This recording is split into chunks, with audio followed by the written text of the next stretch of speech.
June 12, 1997, Hendersonville, Tennessee. 3:15 a.m. Johnny Cash stood in his attic, holding a dusty wooden box he'd discovered behind old recording equipment. His hands trembled as he broke the rusted lock. Inside were letters, photographs, and documents that would shatter everything he believed about the woman who saved his life. June was asleep downstairs, unaware that her husband had just found evidence of a secret she'd kept for 35 years. A secret that explained everything about their relationship, and nothing about the woman he thought he knew. What the world didn't know was that while millions celebrated Johnny and June as country music's greatest love story, their relationship was built on a foundation neither of them fully understood. But what nobody knows is what June sacrificed before they ever met, and how that sacrifice shaped every moment of their decades together. The Woman Before Johnny Cash. April 1961, New York City. Before June Carter became Mrs. Johnny Cash, she was someone else entirely. A woman with dreams that had nothing to do with country music or famous husbands. June had been accepted to Juilliard. She'd auditioned in secret, prepared classical pieces, impressed the faculty with her musicianship beyond country performance. "Miss Carter," the dean told her, "you have genuine talent. We'd be honored to have you in our program." This wasn't just about music education. This was June's chance to escape. Escape the Carter family legacy. Escape the expectations. Escape being Mother Maybelle's daughter and become her own artist. She held the acceptance letter in her hands, the paper trembling with possibility. But that same week, her mother Maybelle sat her down for a conversation that would change everything. "June, honey, I need to talk to you about the family." "Mama, I got accepted to Juilliard. I'm going to New York." Maybelle's face fell. "June, your father's gambling debts. They're worse than we told you. Much worse. We're going to lose everything. The house, the instruments, the family name. Unless what? Unless you marry well. Soon. Someone with money and connections who can save us." June felt her dreams crumbling. "You want me to marry for money? I want you to save your family. Your sisters, your nieces, and nephews.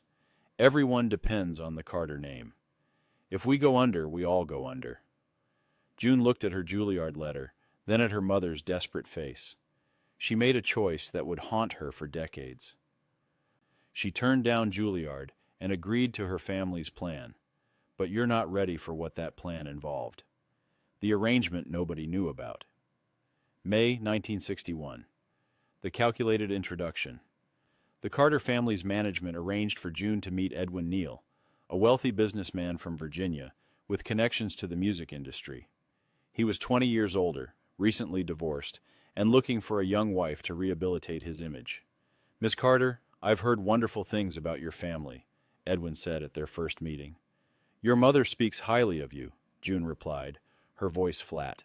Over the next 2 months, June dated Edwin as instructed. He bought expensive gifts. He promised financial security. He offered to pay off her family's debts immediately upon marriage. "I don't love him," June told her mother. "Love comes later," Maybelle replied. "Security comes first. You'll learn to love him." But June couldn't go through with it. 3 weeks before the planned wedding in July 1961, she called it off. "I can't do this, Mama.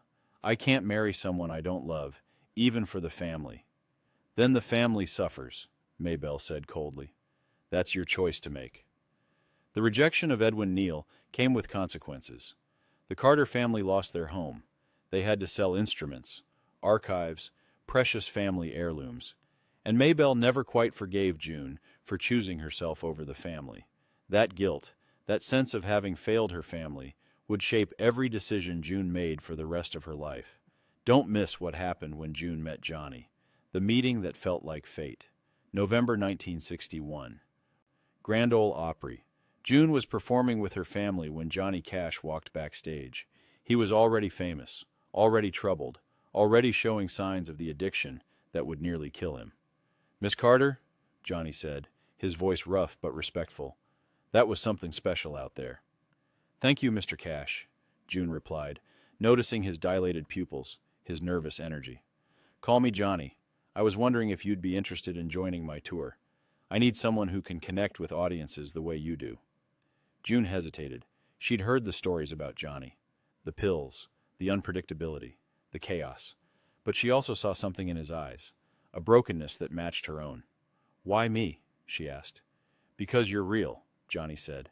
"Everyone else in this business is playing a part. But you, there's something genuine about you. Something sad behind the smile. I recognize it because I've got it too." That honesty cut through June's defenses. Here was someone who saw past her performance, past the Carter family legacy, past the always smiling, always accommodating persona she'd built. "Okay," she said. "I'll tour with you. But I'm not your babysitter, Johnny Cash. I'm not here to fix you." "Good," Johnny replied. "I'm not looking to be fixed. I'm looking for someone who understands that some things are broken beyond repair." Neither of them knew that statement would define their entire relationship. You won't believe how June's past shaped what happened next. The caretaker she never wanted to be.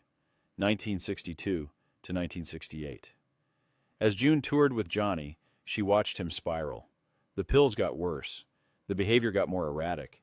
And despite her promise not to be his caretaker, she found herself falling into exactly that role. "Why do you stay?" her sister Anita asked. "He's destroying himself and you're enabling it."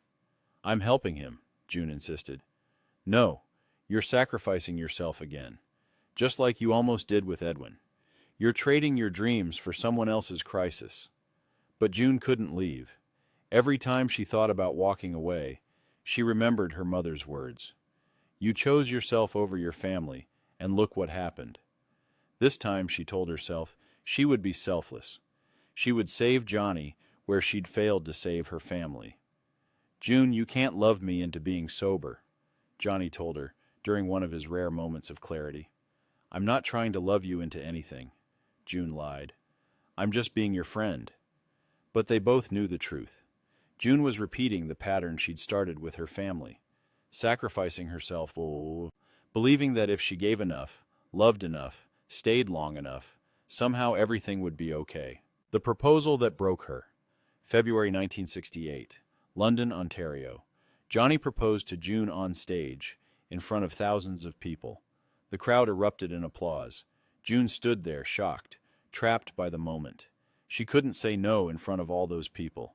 She couldn't humiliate Johnny. She couldn't disappoint the fans, who were already celebrating. "Yes," she said, her voice barely audible. "Yes, I'll marry you." Backstage, she collapsed in tears. "I'm not ready for this," she told her sister Helen. "Then why did you say yes?" "Because how could I say no? After everything he's been through, after all the times I've helped him, after building him back up, how could I break his heart in front of the world?" "So, you're marrying him out of obligation?" "I'm marrying him because I can't not marry him. I've invested too much. Given up too much. If I walk away now, it all means nothing." June married Johnny Cash on March 1st, 1968, believing she was making a choice. But really, she was following a pattern set 7 years earlier when she'd sacrificed Juilliard for her family. She was the woman who saved others at the cost of herself. And she would spend the next 35 years wondering what she'd given up. But the truth was even more complicated. The secret June kept. 1968 to 1997. What June never told Johnny was that she'd kept her Juilliard acceptance letter, kept it hidden in a box with other remnants of the life she'd chosen not to live. She kept newspaper clippings about classical musicians who'd graduated the year she would have. She kept programs from concerts she would have performed in. She kept the dream alive in secret, even as she played the role of supportive wife. "Do you ever regret it?" her daughter Carlene asked once. "Regret what?" "Giving up your own career for Dad's." "I didn't give up my career. I chose a different path." "That's not what I asked." June was silent for a long moment. "Every choice costs something. I chose your father. I chose our family. I chose the life we built. But yes, sometimes I wonder what the other life would have been like. Sometimes I dream about concert halls and standing ovations that are for me, not for the Carter family, or for being Mrs. Johnny Cash." "You could still do it? You're talented enough." "It's too late now. I'm too old, too tired, too tangled up in this life to start over. But June never stopped writing classical compositions in secret, never stopped practicing piano when Johnny was on tour, never stopped being the artist she might have been, alone in rooms where nobody watched. The box Johnny found. June 12th, 1997. Back to the attic. Inside the wooden box Johnny discovered were June's Juilliard letter, her secret compositions, her private journals documenting 35 years of dreams deferred. He read her words. March 1968. I married Johnny today. Everyone's celebrating. I'm grieving the life I'll never live. Is that wrong? Can you love someone and still mourn what you gave up for them? Another entry. December 1975. Johnny won another award today. Everyone congratulated me for standing by him. Nobody asked what it cost. Nobody asked what I wanted. I've become invisible, except as his support system. And another. June 1988. I saw a concert by a pianist who graduated from Juilliard in my class. She's performed at Carnegie Hall, recorded albums, lived the life I dreamed about. I came home and played for 2 hours in the dark, crying. Johnny asked what was wrong. I said nothing. I always say nothing. Johnny sat in the attic, tears streaming down his face, realizing that the woman who'd saved his life had sacrificed her own dreams to do it. He'd never asked what she'd given up. He'd never wondered what she wanted beyond supporting him. He'd taken her sacrifice as love. Without understanding, it was also loss. The confrontation that changed everything. June 13th, 1997. Morning. Johnny brought the box downstairs. June was making coffee when she saw it in his hands. Her face went pale. You found it? She whispered. Why didn't you tell me? Johnny asked. Tell you what? That I had dreams before you? That I gave them up? What good would that have done? I could have supported you. I could have encouraged your music, your compositions. No, Johnny. You needed me to support you. That was the deal. I was the strong one, the stable one, the one who held everything together while you fell apart and put yourself back together a dozen times. I never asked you to give up everything. You didn't have to ask. That's what love looks like in my family. Sacrifice. I learned it from my mother. Sacrifice your dreams for the family. I did it for the Carters when I turned down Edwin Neal. I did it for you when I married you instead of pursuing my own career. Are you saying you regret marrying me? June's eyes filled with tears. I'm saying I love you and I resent you. And I'm grateful and I'm angry. And I'm proud and I'm empty all at the same time. I'm saying that for 35 years I've been Mrs. Johnny Cash and June Carter Cash, but I haven't been June. Just June. The girl who wanted to play Chopin at Carnegie Hall. The girl who had dreams that had nothing to do with saving broken men. They stood in silence, decades of unspoken truth finally filling the room. The year that changed their marriage, 1997 to 1998. After that conversation, something shifted. Johnny began asking June about her music. Really asking. He listened to her secret compositions. He encouraged her to record them.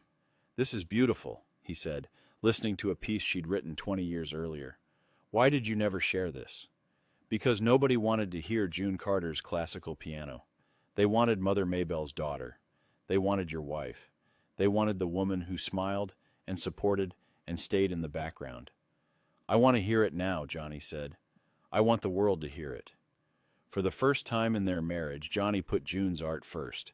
He helped her record an album of her own compositions. Not country music, not Carter family songs. Her music. The music she'd dreamed of creating 40 years earlier. Press and Sun Bulletin reviewed it favorably, calling it surprisingly sophisticated and emotionally complex. But by then, both Johnny and June were dealing with serious health issues. The album was a small triumph in the shadow of mortality. Do you wish you'd done this sooner? Johnny asked as they listened to the finished recording. Yes, June said honestly, but I also know I wouldn't have had you and our life together. Some choices are impossible. You can't have everything.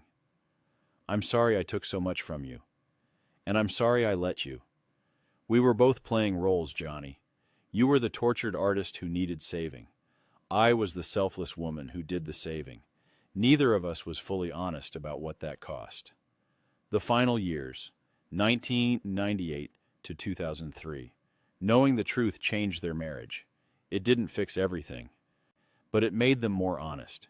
June pursued her music when her health allowed. Johnny made sure she got credit, recognition, space to be more than his caretaker. When June died on May 15, 2003, Johnny was devastated. But in his grief, he also felt crushing guilt. "She gave up everything for me," he told his daughter Roseanne, "and I didn't even notice until it was almost too late. She loved you, Dad. She chose you." But what did that choice cost her? What would she have become if she'd gone to Juilliard? If she'd pursued her own dreams instead of making mine possible? Those questions haunted Johnny's final months. He died 4 months after June, on September 12, 2003. Some said he died of a broken heart, but those closest to him knew he also died carrying the weight of June's sacrificed dreams. The truth, nobody talks about. June Carter. Cash saved Johnny Cash's life. That's the story everyone knows. But the story nobody tells is what that salvation cost her. She sacrificed her own artistic dreams, her own identity, her own potential, to become the woman Johnny needed her to be. That's not just love. That's martyrdom. And martyrdom, even in the name of love, carries a cost that compounds over decades. Was their love real? Absolutely. Did June make her choices willingly? Yes. But were those choices made in full freedom, or were they shaped by a lifetime of being taught that a woman's value comes from sacrifice? That's the question June wrestled with until the end. Johnny Cash was a great artist, but his greatness was made possible by a woman who set aside her own greatness to support his. That's a complicated legacy. Not a fairy tale. Not a cautionary tale. Just the messy truth of two people trying to love each other while carrying burdens neither of them fully understood. June's secret compositions exist in the Cash family archives. They're beautiful, sophisticated, and heartbreaking. They're the echo of what might have been, the ghost of a different life. Every note is a prayer and a lament. They deserve to be heard, not as a footnote to Johnny Cash's legacy, but as June Carter's own voice, finally speaking her truth.